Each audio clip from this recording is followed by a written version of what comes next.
Bienvenidos a nuestro podcast La Biblia en un año, día 345.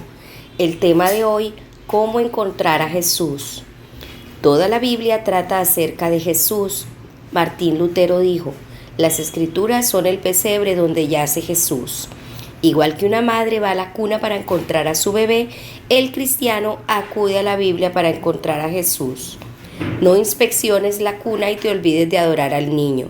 En los pasajes de hoy vemos cómo Jesucristo no solamente es revelado en el Nuevo Testamento en el libro de Apocalipsis, sino que también es revelado en el Antiguo Testamento en Proverbios y Zacarías. Vamos a leer Proverbios capítulo 30, versículos del 1 al 10. Proverbios 30 dice así: dichos sabios de Agur, hijo de Jaque. Vamos a leerlo en PDT. Palabra de Dios para todos. Estas son las palabras de Agur, hijo de Jaque, dirigidas a Itiel y Ucal. Soy el hombre más estúpido de este mundo, pues no entiendo las cosas como un ser humano. No he aprendido a ser sabio y no sé nada acerca de Dios. ¿Quién ha subido a los cielos y bajado de ellos? ¿Quién ha agarrado el viento en sus manos? ¿Quién ha vuelto el mar en un pedazo de tela? ¿Quién estableció los límites de la tierra? ¿Quién lo ha hecho? ¿Dónde está su familia? Toda palabra de Dios es perfecta y Él da seguridad a los que lo buscan. Así que no trates de cambiar lo que Dios dice, porque Él te castigará y demostrará que eres un mentiroso. Solo te pido dos cosas: no me la niegues antes de que muera. Aleja de mí la mentira y la falsedad y no me des pobreza ni riqueza. Dame solo el pan de cada día, porque si tengo más de lo necesario, puedo llegar a creer que no necesito, Señor. Y si soy pobre, puedo llegar a robar y desacreditar así el nombre de mi Dios. Nunca hables mal de un esclavo delante de su amo, ya que puede maldecirte y sufrirás las consecuencias. Tremendo este versículo, el 9, dice, porque si tengo más de lo necesario, puedo llegar a creer que no te necesito, Señor. Y si soy pobre, puedo llegar a robar y desacreditar así el nombre de mi Dios. Primer punto, el nombre de Jesús. ¿Existe alguna prueba de Dios? El escéptico dice: cansado estoy, oh Dios, cansado estoy, oh Dios, y débil. Soy el más ignorante de todos los hombres y no hay en mí discernimiento humano. No he adquirido sabiduría ni tengo conocimiento del Dios Santo. Versos del 1 al 3. El escéptico pasa a hacer 5 preguntas. La primera: ¿quién ha subido a los cielos y descendido de ellos? La segunda: ¿quién puede atrapar el viento en su puño? La tercera: ¿quién ha vuelto el mar en su manto?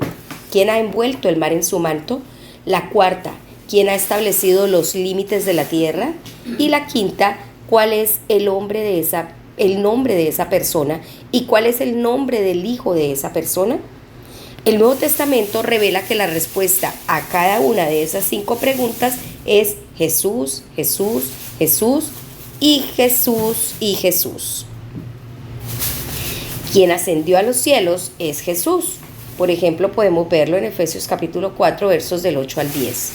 Es por medio de Jesús como el mundo entero llegó a la existencia. Eso lo vemos en Juan capítulo 1, del 1 al 3. Es el nombre de Jesús, el nombre sobre todo nombre. Eso lo vemos en Filipenses 2:9. La evidencia de Dios se encuentra en Jesús. El Nuevo Testamento revela que el nombre de Dios es Jesús. Al autor de Proverbios le importa profundamente el nombre de mi Dios. Lo dice en Proverbios capítulo 30, verso 9. No pide pobreza ni riqueza. Teme que las riquezas lo lleven a desmerecer al Señor y la pobreza le haga robar y por lo tanto deshonrar así el nombre de Dios. Vamos a orar. Amado Jesús, amado Dios, amado Padre, yo te adoro. Amado Jesucristo, tú eres el nombre sobre todo nombre.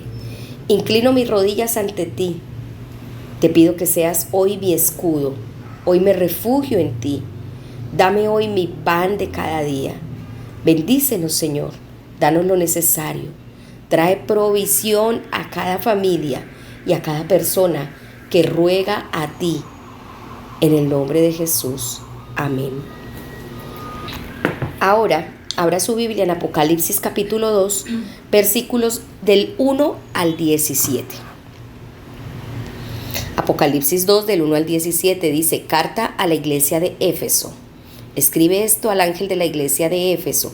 Esto dice el que tiene las 7 estrellas en su mano derecha y que camina entre los 7 candelabros de oro. Yo sé todo lo que haces, que trabajas duro y nunca te rindes, y que no aceptas a los malos.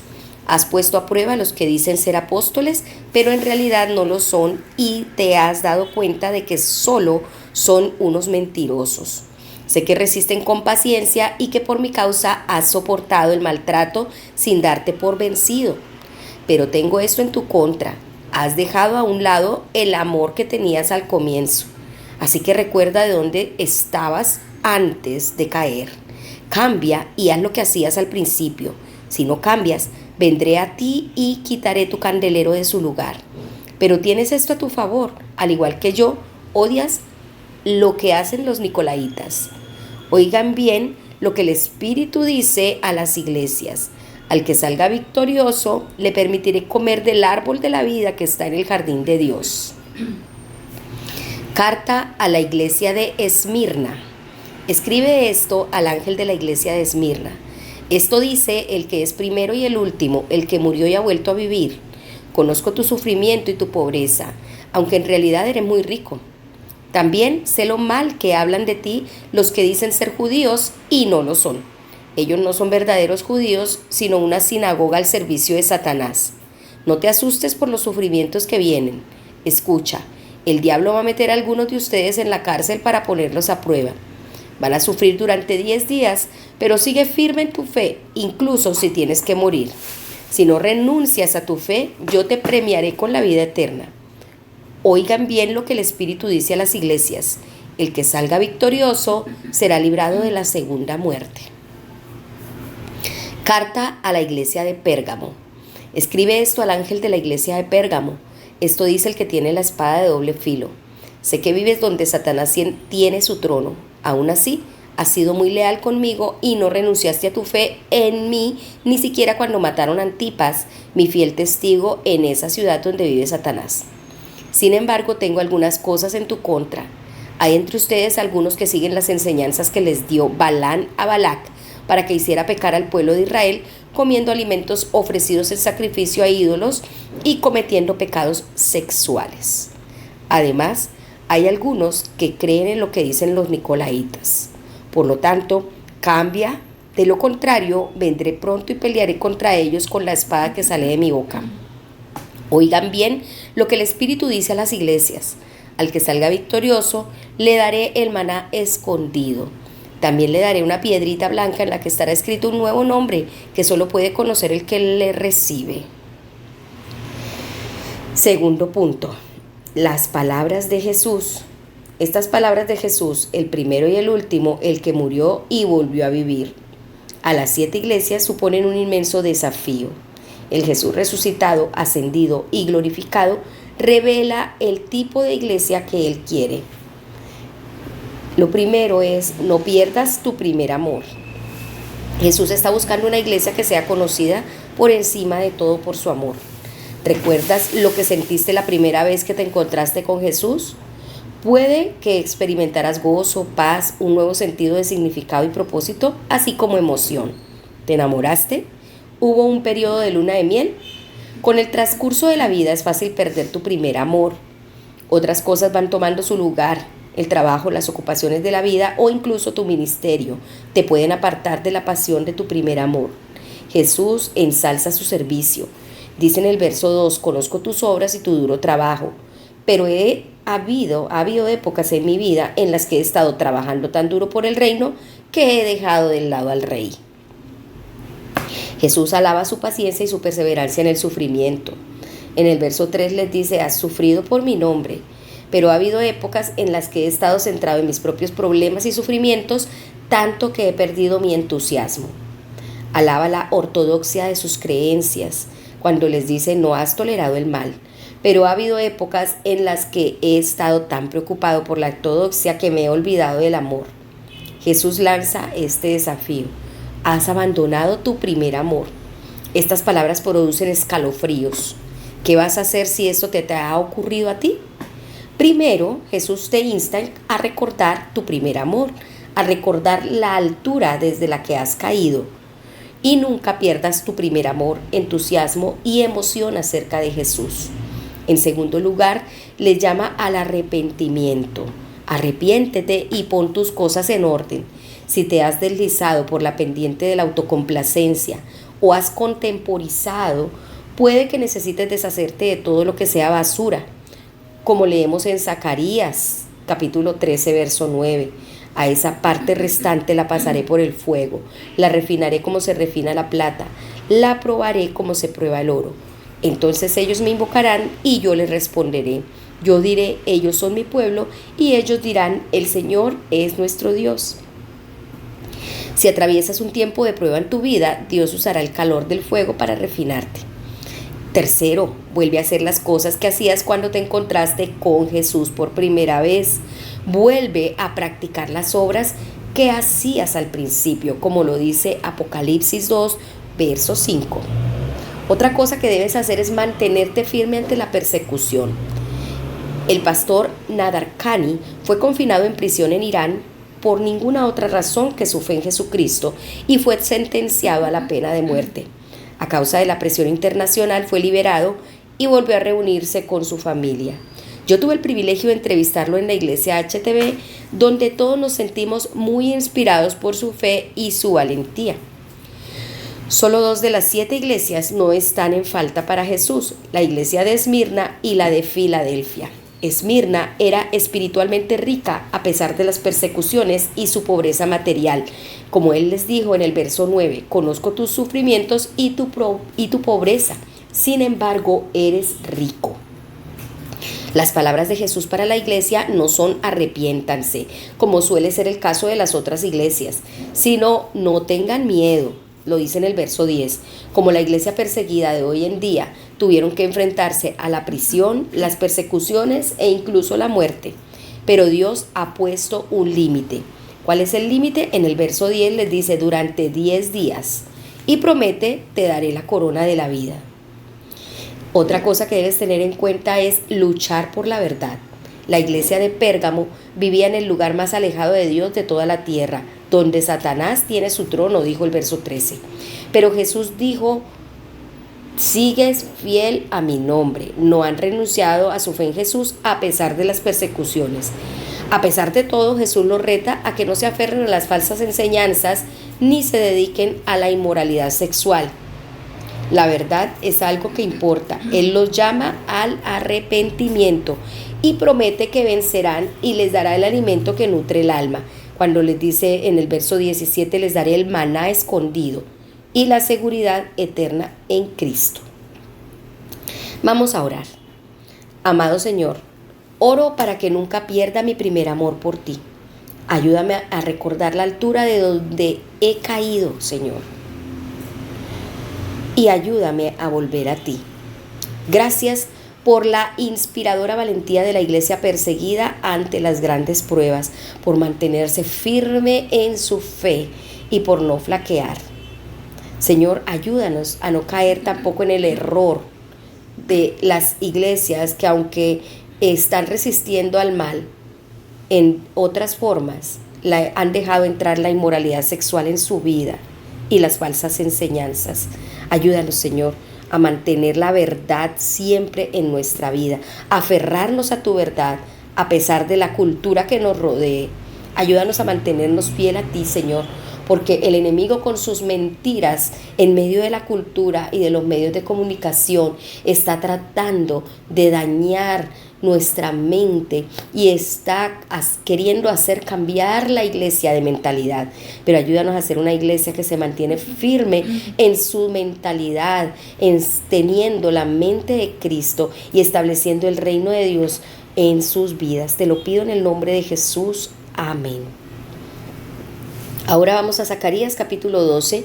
Vamos a leer desde el verso 1 hasta el capítulo 14, versículo 21. ¿Listo? Zacarías capítulo 12, dice así.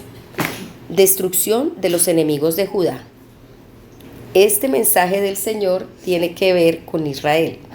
Mensaje del Señor que creó los cielos, que echó los cimientos de la tierra y que le dio forma al espíritu humano.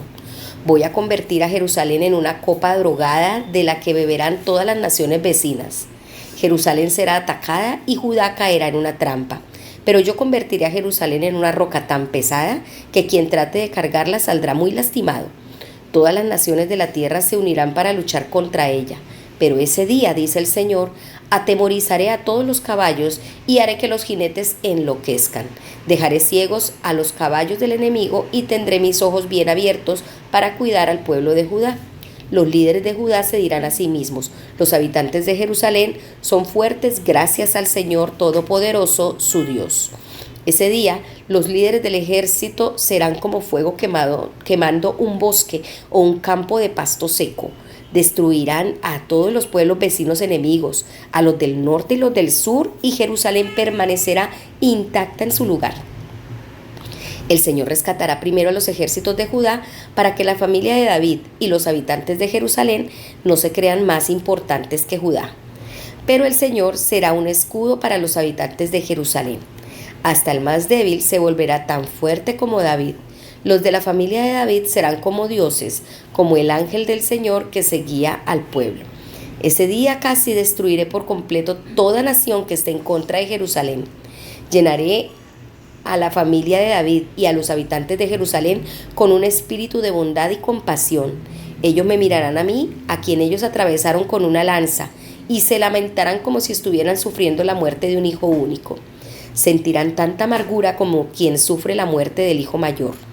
Habrá tanta tristeza y llanto en Jerusalén como cuando la gente lloró amargamente por la muerte de Hadad Rimón en el valle de Meguido.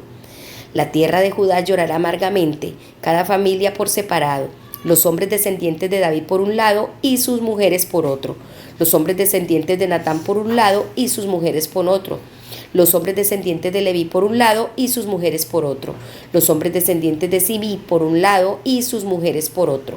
Todas las familias que sobrevivan llorarán amargamente, los hombres de cada familia por un lado y las mujeres por el otro. Capítulo 13. Pero ese día se abrirá un manantial para la familia de David y para los habitantes de Jerusalén. Ese manantial limpiará sus pecados y sus impurezas. No más ídolos ni falsos profetas. El Señor Todopoderoso dice: ese día haré que la gente de esta tierra deje de adorar a sus estatuas. Se olvidarán hasta los nombres de los dioses falsos. Haré que desaparezcan de la tierra los falsos profetas y el deseo de adorar ídolos, que hace impuro al pueblo. Después de aquel momento, el que pretende hablar como un profeta falso será castigado. Incluso el papá y la mamá, los que le dieron la vida, dirán: mereces la muerte porque has dicho cosas falsas en el nombre del Señor. El papá y la mamá, los que le dieron la vida, lo golpearán cada vez que él dé sus mensajes falsos. Ese día los profetas se avergonzarán de sus visiones. Amor Luis. Dejarán de utilizar las prendas hechas de pelo que usan los profetas. Dejarán de usar las prendas de un profeta para engañar a la gente. Los profetas dirán: no soy profeta, soy un granjero y lo he sido desde niño. Y si alguien les pregunta: ¿qué son las heridas que tienes en los hombros?, ellos responderán: me peleé con alguien en la casa de unos amigos y me golpearon. El Señor Todopoderoso dice: espada, levántate y lucha contra mi pastor. Lucha contra mi querido amigo. Golpea al pastor para que las ovejas salgan corriendo. Yo castigaré a esas pequeñas. 2/3 partes de la población de la tierra morirán, dice el Señor, pero 1/3 parte sobrevivirá. Entonces pondré a prueba a los sobrevivientes. Los probaré como se pone a prueba la pureza de la plata en el fuego. Los evaluaré como se evalúa la pureza del oro. Me llamarán y pedirán mi ayuda y yo les responderé: este es mi pueblo, y ellos dirán: el Señor es nuestro Dios. Zacarías capítulo 14. El día del juicio. Se acerca el día en el que el Señor vendrá a juzgar, y todo lo que les pertenece a ustedes será repartido delante de ustedes. Reuniré a todas las naciones para que luchen contra Jerusalén. La ciudad será capturada, las casas serán destruidas y las mujeres serán violadas. La mitad de la población será expulsada de su tierra, pero el resto de los habitantes permanecerá en la ciudad. Entonces el Señor saldrá y luchará contra esas naciones, como ha peleado en batallas anteriores. Ese día Él subirá al monte de los olivos que está al oriente de Jerusalén, y el monte se abrirá en dos. La mitad de la montaña se moverá al norte y la otra mitad al sur. Ustedes tratarán de huir entre las montañas, porque el valle se extenderá cada vez más. Huirán como huyeron del terremoto durante el reinado de Usías, rey de Judá. Entonces el Señor mi Dios vendrá junto con todos sus santos. En ese día no habrá día ni noche, solo el Señor sabrá cómo, pero no habrá ni día ni noche. Será como un día sin fin, habrá luz incluso en la noche. Ese día saldrá agua fresca de Jerusalén. La mitad del agua saldrá al mar oriental y la otra mitad saldrá al mar occidental. El agua correrá todo el año, en verano y en invierno. Ese día el Señor será el Rey de toda la tierra. El Señor será el único Dios que la gente adorará. Toda la tierra alrededor de Jerusalén será transformada y quedará vacía como el desierto de Arabá. Será como un desierto desde Geba hasta Rimón, al sur de Jerusalén. En cambio, Jerusalén será reconstruida y será habitada desde la puerta de Benjamín hasta la primera puerta, o sea, la puerta de la esquina, y desde la torre de Hananel hasta las bodegas del vino. La gente irá a vivir a esa ciudad y nunca habrá enemigos en ella. Jerusalén vivirá segura. Este será el castigo que el Señor llevará a todas las naciones que lucharon en contra de Jerusalén. El cuerpo de sus enemigos se pudrirá en vida, sus ojos se pudrirán en sus cuencas y su lengua se pudrirá en su boca. El Señor hará que sientan pánico, lucharán entre ellos mismos y tratarán de matarse unos a otros. Incluso Judá luchará en Jerusalén y las riquezas de todas las naciones alrededor de la ciudad serán recolectadas. Se recolectará todo el oro, toda la plata y todas las prendas de vestir, los caballos, las mulas, los camellos y los burros. Todos los animales de los enemigos sufrirán el mismo castigo. Los sobrevivientes de todas las naciones que se pusieron en contra de Jerusalén irán a adorar al Rey, al Señor Todopoderoso, año tras año, y celebrarán la fiesta de las enramadas. La nación que no suba a Jerusalén a adorar al Rey, el Señor Todopoderoso, no recibirá nada de lluvia. Si el pueblo de Egipto no sube a Jerusalén, de seguro caerá sobre ellos el castigo del Señor. Ese será el castigo para Egipto y para todas las naciones que no vengan a celebrar la fiesta de las enramadas. En ese tiempo, hasta en las riendas de los caballos estarán escritas las palabras: propiedad sagrada del Señor. Las ollas del templo del Señor serán tan sagradas como los tazones que se colocan ante el altar. Hasta el último plato de Jerusalén y de Judá será enmarcado y será marcado con las palabras: propiedad sagrada del Señor Todopoderoso. Todos los que ofrezcan animales como sacrificio vendrán al templo y en las ollas que haya allí hervirán sus alimentos reservados para el sacrificio. Ya no habrá más mercaderes en el templo del Señor Todopoderoso. Amén. Tercer punto, la gracia de Jesús. Dios promete a su pueblo: derramaré un espíritu de gracia y de súplica. El Espíritu Santo es el espíritu de gracia y de súplica. Él derrama en tu corazón la gracia de Dios, su amor inmerecido por ti, y te ayuda a orar, como lo dice Romanos capítulo 8, versos 26 y 27, que les animamos a leer. El Espíritu Santo está obrando en tus pensamientos, impulsándote a orar por la gente y por las situaciones. ¿Cómo es posible esto? Zacarías continúa: pondrán sus ojos en mí el que traspasaron. Lo dice en el verso 10 del capítulo 12. ¿Quién es aquel que traspasaron? El apóstol Juan nos da la respuesta. Uno de los soldados le abrió el costado con una lanza. Estas cosas sucedieron para que se cumpliera la escritura: mirarán al que han traspasado. Eso lo encontramos en Juan capítulo 19, versos 34 y 37, que también les animamos a que lean. ¿Cuál es el resultado? En aquel día se abrirá una fuente para lavar del pecado y de la impureza a la casa real de David y a los habitantes de Jerusalén. Esta es la gracia de nuestro Señor Jesucristo por medio de su muerte, porque fue traspasado por ti. Él hace posible que seas limpiado del pecado y de la impureza. Jesús pareció tener este pasaje en la mente cuando estaba pensando en su propia muerte.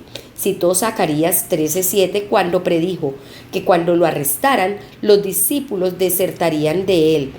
Lo dijo en Mateo 26:31 y 56. Hiere al pastor para que se dispersen las ovejas.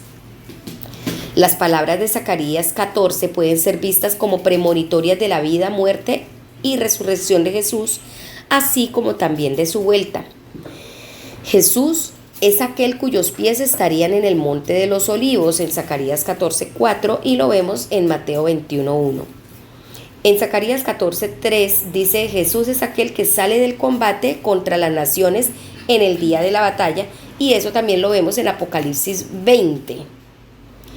En Zacarías 14:8 habla de que Jesús es aquel de quien manarían corrientes de agua viva, y lo hemos cumplido en Juan 7:37 al 39. En Zacarías 14:16 habla de alguien que será ensalzado como rey. Ese es Jesús, viéndolo en Apocalipsis 5. También Zacarías 14:20 dice que Jesús es aquel que hace posible que, consagrado al Señor, sea inscrito en todo. Jesús abole la distinción entre lo secular y lo sagrado. Los utensilios de cocina eran las vasijas más comunes de la casa y también tenían las palabras consagrado al Señor inscritos en ella. Vamos a orar. Amado Señor, gracias por tu promesa de derramar un espíritu de gracia y súplica en mí. Gracias porque abriste una fuente para limpiarme de mis pecados e impurezas.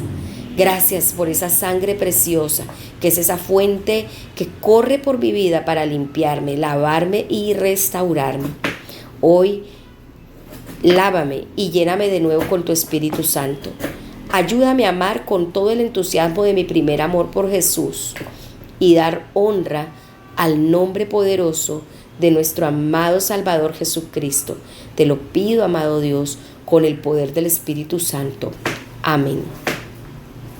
La pastora Pipa añade, Apocalipsis 2 del 1 al 17, la iglesia de Éfeso, Esmirna y Pérgamo. Me pregunto qué diría Jesús sobre nuestra iglesia. Quizás no le impresionarían mucho las cosas que pensamos que hacemos bastante bien en ella. Probablemente le agradarían los pequeños actos de fe de lo que no nos damos cuenta en particular. Sí, también me hago esa pregunta. ¿Qué piensa el Señor de la iglesia La Luz? Qué bueno que Él pueda aprobarnos. Le damos gracias a Dios por su palabra y recordemos cada día buscar a Jesús. Recuerden que este devocional fue escrito por el pastor Nicky Gumbel de la iglesia HTV en Londres, y la voz de este podcast es de Marisol Rojas. Que el Señor les bendiga.